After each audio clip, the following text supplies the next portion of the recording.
Hey guys, my name is Neel and welcome to Neel Workshop Zone. So in this episode we're going to be talking about Python properties and the properties related to an object. So in the previous episodes we talked about class and objects. A object consists of method and data. Now a class is a blueprint of an object. So for example, to make it a lot more better understandable for you, let's take a house. So when you're building a house, you make a blueprint or a sketch where everything is written down about the house.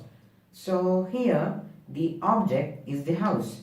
Meanwhile, the class is the blueprint or the sketch of the house. To create a class, you need to use the class keyword. So class. You need to remember to keep indentations. So basically, data is variables and methods of functions. So for example, here these three things. So where we kind of just talked about what these are. That is the data or the variables, because we talked about the basic things like name, weight, breed, etc. Now these are the methods are known as the functions, because it talks about what it can do. So it says that it can bark, it can eat, etc. So that is basically collections. Methods and data in simple terms. To access a class, you need to also write an object. So to write an object, what you need to do is, like definition classes, you also need to write its word, which is object name is equals to class underscore name.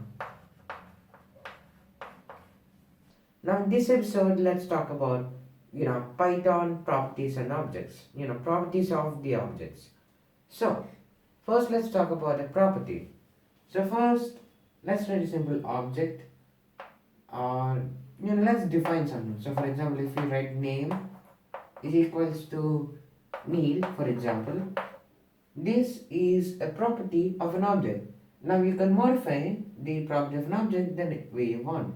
So for example, for name, you can write something like name is equals to Neel Workshop Zone, or you can change multiple of it. So you can create duplicates, you can do different things with class and objects, or especially objects. So that is how Python properties, how Python properties work.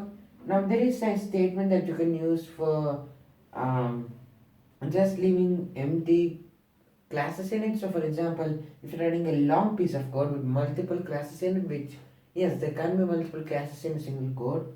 When you're writing multiple classes, imagine you just write a single class where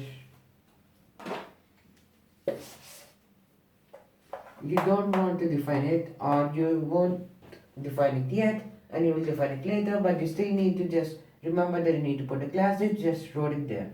But the problem is when you execute it, it will come as an error. So what you can do to prevent that from happening is you can use something known as pass.